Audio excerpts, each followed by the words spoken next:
I address you today as somebody with pretension anyway of being a scientist, a social scientist. And so what I'm going to do is give a talk in 4 parts.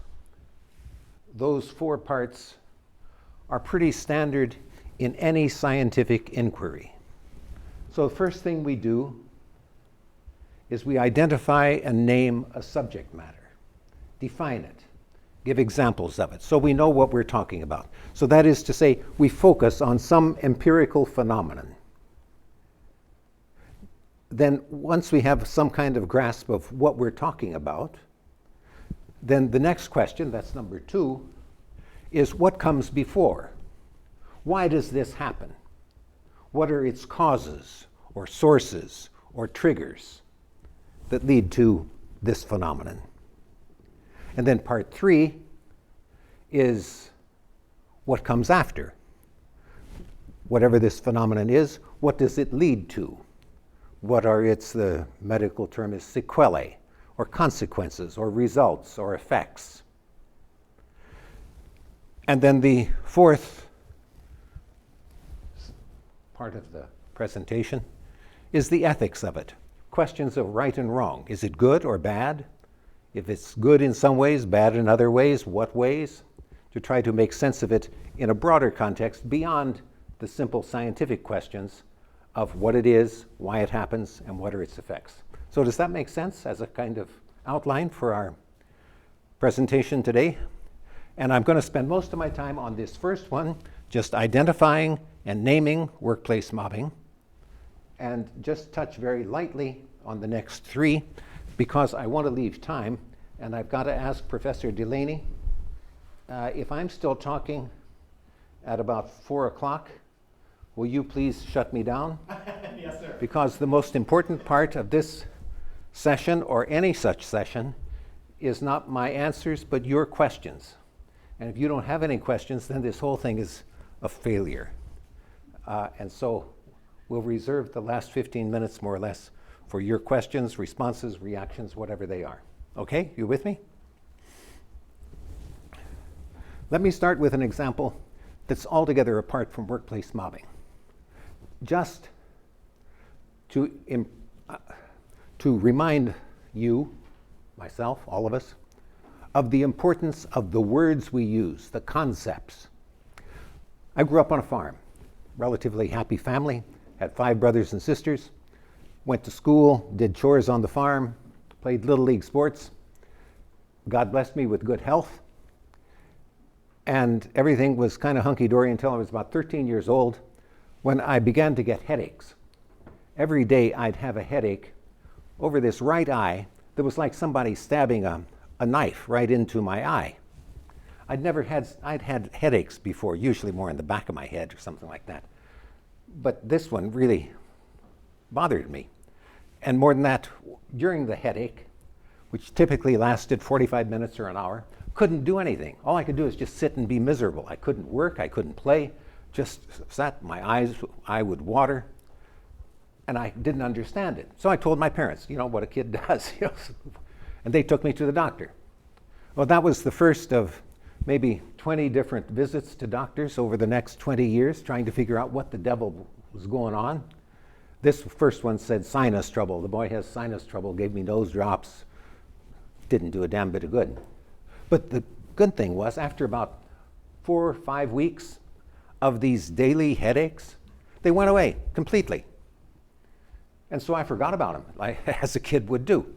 Except that the next year, or sometimes it was a year and a half, sometimes even maybe 2 years, there would be another, what I called a siege of these headaches, 4 to 6 weeks of real misery where I couldn't do any work, no nothing. And so when the first doctor didn't have a remedy for it, then I went to other doctors. Later on, after I became an adult, got fed up with regular doctors. I tried naturopaths. You know what naturopaths are? They aren't regular kind of doctors. They use natural remedies. Went to this guy and I said, you know, I got these god-awful headaches. He said, iris root, that's the solution. Because iris, you know that flower, iris, beautiful flower. The roots of it, if you ingest them, they cause you to have a headache. So if you're having a headache and you take the iris root, then that's going to counteract the headache that you have and make it go away. So I figured, what the hell, try it. Right? So I tried it. Then I had a headache at the back of my head and at the front of my head at the same time. Went to a chiropractor who recommended electronic acupuncture, did that. I never did go to a shrink, but I worried that I was going nuts. Eventually, when I was in my early 30s, my wife and I were living in New York City. I was teaching at Fordham University there. And I read something about a center for headache research in New York at Montefiore Hospital. So I phoned up and made an appointment. I figured, let me try again. And I went there, a very nice young physician there, neurologist, checked me all over. He said, congratulations, you're in perfect health. And I said, the devil I am. I've got these headaches. Well, he said, except for the headaches, you're in perfect health. You have cluster headaches. And I said, what's cluster headaches? I'd never heard the term cluster headaches. And in fact, it had only been coined by an American researcher maybe 15, 20 years before. And so he began to tell me what cluster headaches are, a particular kind of headache, sort of similar to a migraine, except that cluster headaches affect boys more than girls. Migraines affect women mainly, as opposed to men. Cluster headaches affect especially boys who grew up on farms. Oh, it was just the story of my life. And so immediately after this guy gave me that word, I ran off to the library looking for a book that would tell me more about cluster headaches. And I found one written by, at that time, I think the leading researcher in the world on cluster headaches was a guy named James Lance in Australia. I gobbled up his book, and I was so grateful and delighted to have a word to put on the problem that I had, that I wrote Lance a letter. And I said, thank you for your research. And I've thought of that, and he was very kind. He wrote a cordial letter back to me. I've thought of that often in the past 25 years when I've published research on workplace mobbing, where I've gotten email after email after email saying, thank you for giving me a word to describe what happened to my mother or my husband or myself or my son. Having a word to describe something doesn't necessarily cure it. Incidentally, if any of you, do any of you know the term cluster headaches? You ever heard of it? There's no cure for it. The good thing about it is it doesn't kill you, and they tend to go away when you're about 50 years old. But otherwise, in the main, you just kind of live with them. And that is frustrating, but it's a consolation just to have a word and to know that other people have experienced this same thing. So that's what we're talking about with workplace mobbing. I didn't invent the term. I can tell you who did. This guy here, Heinz Lehmann, he was born in Germany as a young man. I think he was ashamed of Nazism in Germany, moved to Sweden to make his life in Sweden, and worked his way through university, became a clinical psychologist. Looks like a nice guy as a young man. He didn't age too well. I guess nobody ages too well. Lehmann started, what he wanted to study was trauma that people experience in workplaces. He was a clinical psychologist. And he really wanted to help people with mental health problems. One of his early articles, for instance, was on train drivers, engineers on trains, who have somebody commit suicide by jumping in front of the train. And if you're driving a train and all of a sudden somebody jumps out and commits suicide in that way, that's traumatic for you, right? Because you can't stop the train. There's nothing you can do about it. It's horrible. And so he studied how train drivers reacted to that experience. And a certain percentage of them had PTSD, post-traumatic stress disorder. Some of them quit their jobs and so on. But Lehmann, in his research, what he discovered, the single worst kind of trauma that workers reported to him was the experience of being ganged up on by workmates and run out of their jobs, humiliated, harassed, put down, day after day, relentlessly, their whole sense of self-worth being undermined. So that's what Lehman became very fascinated with. And as a clinical psychologist, he was interested in how can I help these people? So he eventually established a clinic for survivors of workplace mobbing. Now, where did he get that word? What was he going to call it? Because there wasn't a word for it yet at that time, just as there wasn't a word for cluster headaches until somebody invented it, right? What he did was he decided on the English word mobbing. And he got that word from this guy, Konrad Lorenz, who's an Austrian ethologist. Lorenz studied geese mainly, birds of various kinds. Do all of you, maybe you've seen, there's actually YouTube videos and so on about the imprinting of goslings. When goslings are hatched, they'll imprint on whoever is there. And if that was Lawrence, then all these goslings would be following him around as if he were a mother goose, right? And so that was, I think that's probably the best known of his researches. But what Lawrence was especially fascinated by was the phenomenon where birds that normally are off, scattered around doing their own thing, coalesce into a mob in order to attack and destroy some threat. And for that phenomenon, Lawrence chose the English word mobbing. And so we can look at, if we want a definition, what is mobbing? It's collective aggression toward a coworker, ganging up on the target, shunning, harassing, punishing, and humiliating the target toward eventually eliminating him or her. There are lots of synonyms for it. How many of you, just a show of hands, have heard the word cancel culture? Yeah, so, oh, that's good. So that's a common word. Canceling is basically the same thing as mobbing. The emphasis there is on getting rid of somebody, silencing them, turning them into a non-person. They're swarming. That's commonly used among teenagers when a bunch of teenagers swarm somebody, gang up on them, physically beat them up.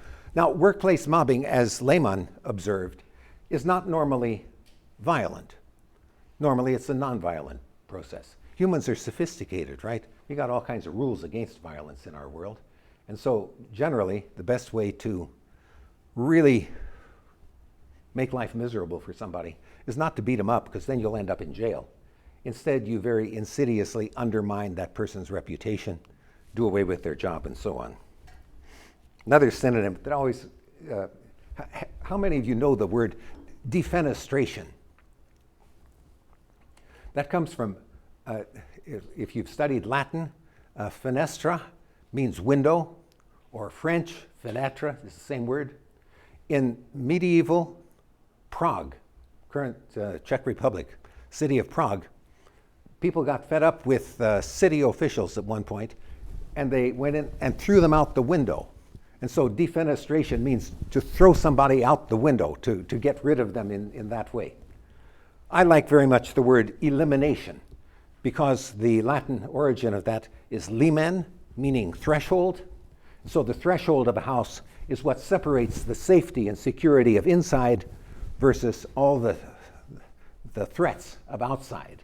And so to eliminate somebody is to kick them out over the threshold, to remove them from the circle of respectability. Now, following Konrad Lorenz and Lehman, here's another definition of workplace mobbing. Among people in a workplace of whatever kind, that may be a university like this one, maybe a hospital, maybe a factory, the arousal at once of two innate impulses that ordinarily lie dormant. Number one, an impulse to band together with others, to form a tight-knit group. And number two, an impulse to remove a workmate from the circle of respectability. Now, mainstream culture these days in the West isn't too sympathetic with the idea of innate impulses or instincts. And so I want to make a strong pitch for that, because Lawrence did and Lehman did. And now I'm going to cite somebody that I suspect many of you know. Jane Goodall. How many of you know the name of Jane? Oh, that's good. A whole bunch of you do. She just died here just a few weeks ago. But before she died, she gave a long interview because she could see that her death was imminent. And so she gave a long interview with her best thoughts that she wanted people to remember her by. And it's on Netflix. If you subscribe to Netflix, just look for famous last words, Jane Goodall, and you find this very moving interview that she gave. So those of you who don't know her, she was a primatologist, an expert not on geese like Conrad Lawrence, but on chimpanzees. She's the main person who told the world that chimpanzees can use tools under certain circumstances. They can take a stick, stick it into a rotten log, the stick gets covered with termites, they bring it out and then they eat the termites, right?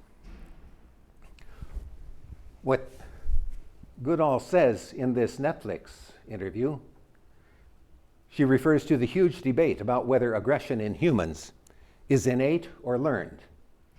She says, I saw the chimpanzees behaving in dark, aggressive, brutal ways, even a kind of primitive war. I believe aggression is innate.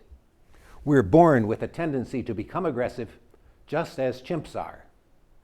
The others catch this feeling the one male has had, and they all become aggressive. It's contagious. That's how the mob forms. And that's really the hallmark of mobbing. The impulse to get rid of this target, make life miserable for her. It spreads through the group like a virus. And it becomes a force of overwhelming power. Let me give you briefly 3 examples. First one is a nurse whose case I studied. She was born with a congenital heart defect. And in her childhood, she was in hospital numerous times over a flare-up of this heart condition, and she was very near death. And this went on into her 30s. And I think she was in her late 30s when a heart became available for transplant. And so she had a heart transplant. The transplant was successful, and lo and behold, heart trouble went away. Just wonderful. After that, she went back to work as a nurse and had some accommodations as a result of her experience with the heart transplant. Other nurses became resentful of that and ganged up on her in order to make her life a burden and run her out of the workplace. And what this nurse told me, she said, I was at death's door numerous times from my heart troubles. And I know the terror of facing death. But that terror was never as bad as what I felt when my fellow nurses ganged up on me.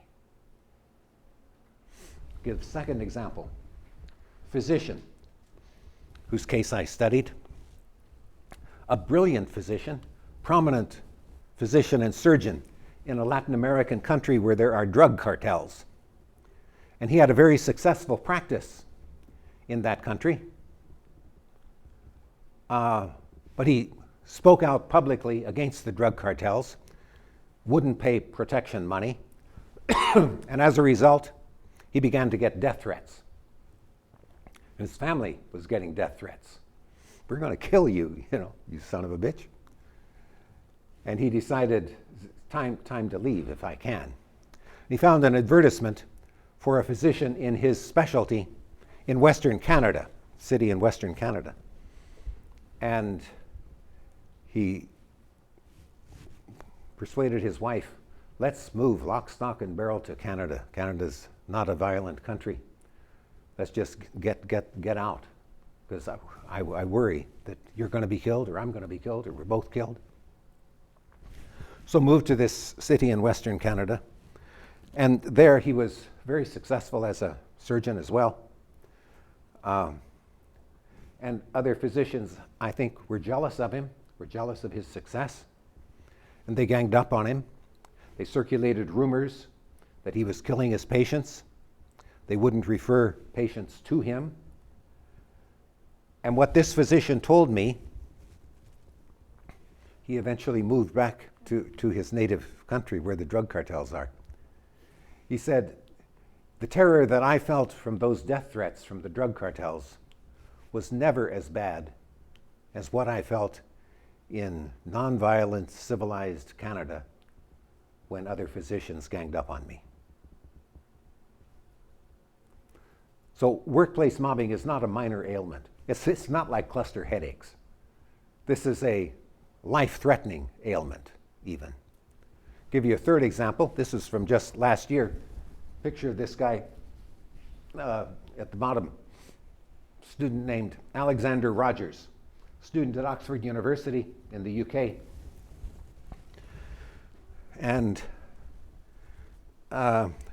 very successful student, academically, in sports, and socially very popular.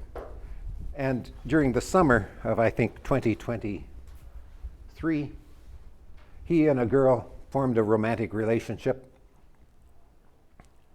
And at the end of summer, the relationship kind of ended. They decided mutually, let's cut this off because we're not meant for each other and this isn't going anywhere. And so they were part of a larger circle of friends, but they had their own little dyadic romance. So the relationship ended, and 2 or 3 months later, the girl phoned him up, sent him a text and said, would you come over? So he went over to her place, and you know where this is headed, right? They got to talking, missed each other. She said at some point, if you don't leave now, I'm going to fall in love with you. Well, you know where that's headed to, right? So he spent the night, and the next morning they both agreed, oh, this was a mistake. We should never have done this. You know, this is not uncommon in these boys and girls in university. But she told other members of the circle of friends that they were part of. And a couple of boys in that circle, chivalrous, rescue a damsel in distress. And she was very upset by what had happened. And so they went to see this guy, and they said, you know, you're a rapist. You don't deserve any respect at all. And they went back and told her what they had told him. And she said, well, how is he? And they said, well, he's in pretty bad shape. He's upset too. But she said, well, I want to go talk to him. They said, no, don't go talk to him. He needs to feel guilty for weeks. So they cut him out of the circle of respectability, made him feel like shit, like a rapist, right? And so, the Thames River runs through Oxford on its way to London. And so he went to a bridge over the Thames and jumped off and killed himself. And then after that, there was a big judicial inquiry and about the prevalence of cancel culture among Oxford students and so on, and so it all kind of becomes public. But that just as one other example of the heaviness of the experience of being mobbed by peers, especially. Mobbing can be top-down from superiors in an organization toward some underling. It can be bottom-up, as when students gang up on a professor to run that professor out of a job. That happens. What is maybe, yes. What is maybe worse is when it's peers, when it's lateral, collegial mobbing, as when a bunch of students gang up on one of their number or a bunch of professors on one of their number. I'm going to touch just really quickly here on causes of workplace mobbing. Research has shown all kinds of correlates. You know, just as research shows that farm boys are more likely to have cluster headaches than boys who grow up in cities. If you have a foreign accent, you're more likely to be mobbed than if you don't. That appears to be universal all around the world. Studied case of a couple of eminent Russian mathematicians working in Sweden. And their Swedish wasn't very good. But eventually the head of the university called him in and said, you know, we're going to get rid of you. And he was speaking Swedish. And the Russian mathematician said, sir, I know that you're fluent in English. Would you please speak English so that we can understand what you're saying? And the head of the university said, this is Sweden, I'm going to speak Swedish. And so the Russian mathematicians got thrown out without ever quite realizing what the head of the institution said to them. You'd think that in a university, there'd be a really high tolerance of foreign accents. It's much less tolerance than I anticipated before I got into this area of research.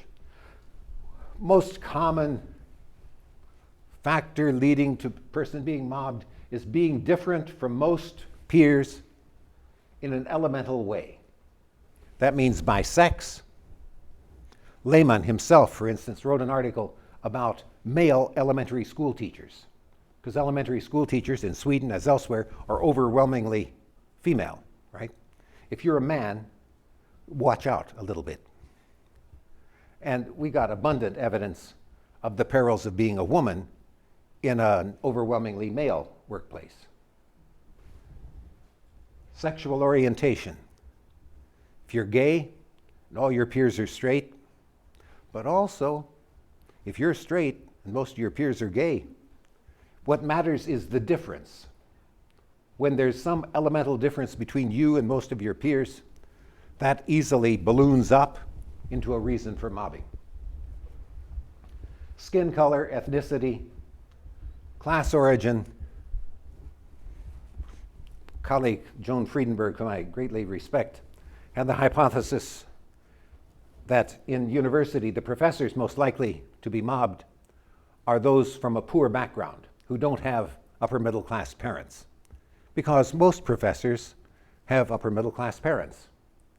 And I think she's right. I think if you come from a poor background, your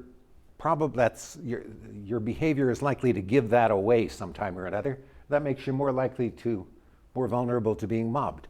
But also, and this is what the footnote that I would put on Friedenberg's hypothesis, if you're from an elite background, got a case in Ontario, for instance, of a professor who was from Dutch nobility. And his manner, he was a nice man, productive scholar, but he carried himself like a count, right? Because he was a count, right? And he ended up being, he had a beard, and I didn't know him. Then I saw the headlines in the paper that he was accused of sexual harassment, falsely. And so I phoned him up and I said, hey, do you want to go meet for a coffee? Oh, yeah, he'd like to. I said, you ever heard of academic mobbing? No, I hadn't heard of that. So we met for coffee. He'd shaved off his beard so nobody would recognize him, and he was wearing dark glasses. Felt bad for the guy. He died just a couple of years later. Here's a summary kind of hypothesis from my main book on mobbing.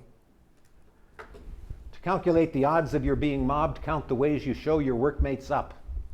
Fame, publications, teaching scores, connections, eloquence, wit, writing skills, athletic ability, computer skills, salary, family money, age, class, pedigree, looks, house, clothes, spouse, children, sex appeal. Any one of these will do, And don't forget, refusing to run with the herd, any herd, is reason enough for the herd to turn on you. Okay, let me touch very briefly on consequences of workplace mobbing. You already know, I've told you already, Lehman's main interest was in post-traumatic stress disorder of one sort or another, the various symptoms of it. I think that is mainly because he was a clinical psychologist. That's what he was on the lookout for. I'd put the consequences a little more generally, and these are consequences for the target. Whatever is the person's weakness, that's what we'll give. If the person is inclined to drink too much, then they may well hit the bottle, to the point of being an alcoholic as a result of being mobbed. If they're inclined to drug use, they may become thoroughly addicted to some drug or other. If they have a weak heart or cardiovascular system, they may well suffer a stroke or a heart attack.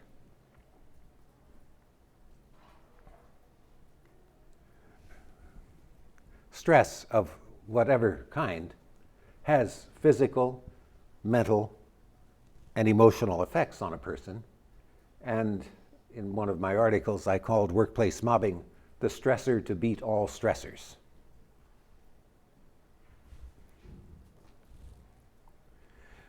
So the consequences for the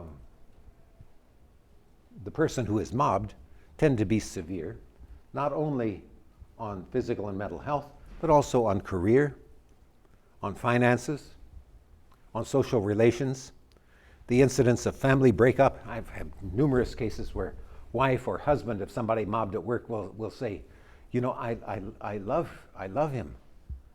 And we've been together all these years, but I just can't take it anymore. All he talks about is what happened to him at work. And I just can't take it anymore. So family breakdown is not uncommon at all. There's a publisher, the Edwin Mellon Press, located just right here in Lewiston, New York, has published a whole long series of books about mobbing, including mine. I'm grateful to that publisher. I think the single one of those books about mobbing that has sold the most copies for Edwin Mellon Press is the one pictured there, Why Nurses Commit Suicide. And that's a book by Heinz Lehmann and Annelie Gustafsson in Sweden, written in Swedish initially. Then it was translated into English, and I had a little series of translations of Lehmann's work, and that's the one that has sold the most copies.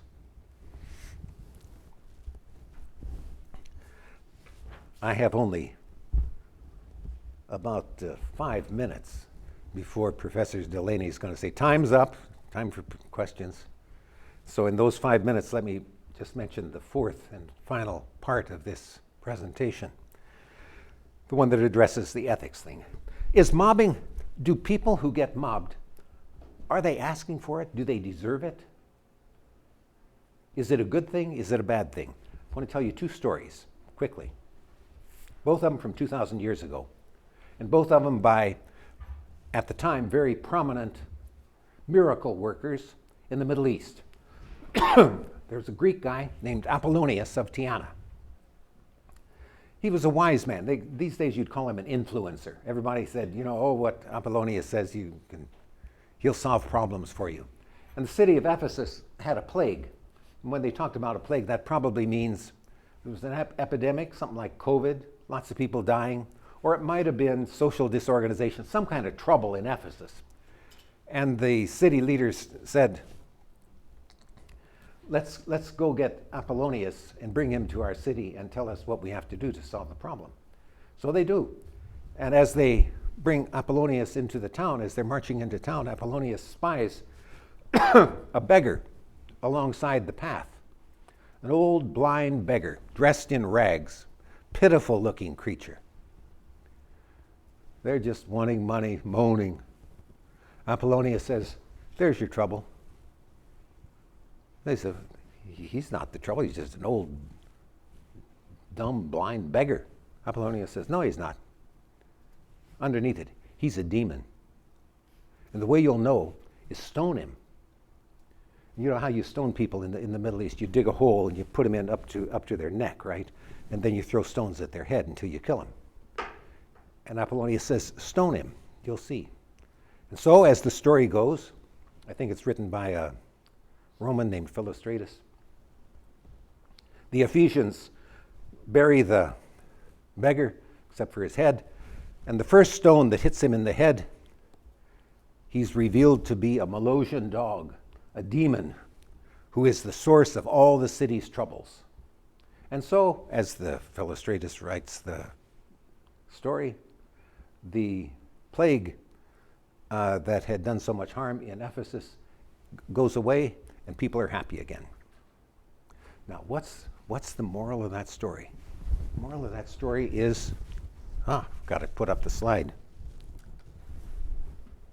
The sacredness of the crowd. The crowd is right. The collective is right. And so essentially you sacrifice this one miserable blind beggar in order to solve the problems of the community as a whole. The other story, this by a man named Jesus of Nazareth. And you know this story because most of you have grown up in Catholic schools and you've read something of Scripture, and you know about the people bringing to Jesus this woman who was caught having sex with a man who was not her husband.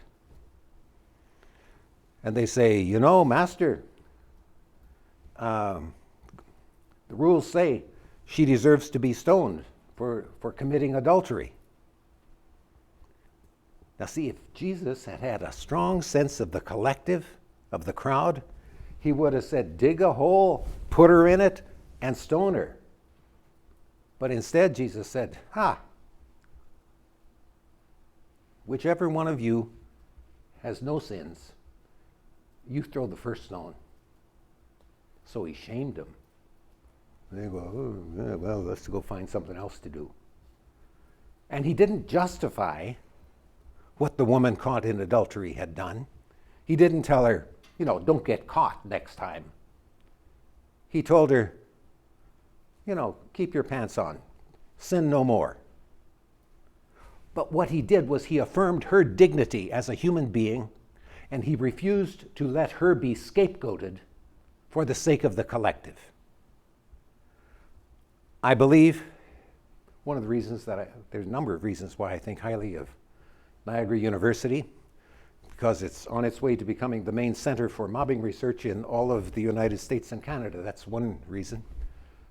But related to that is the fact of the Christian, Catholic, Vincentian identity of Niagara University and this primacy on the dignity of the individual person that underlies the whole philosophy of the campus.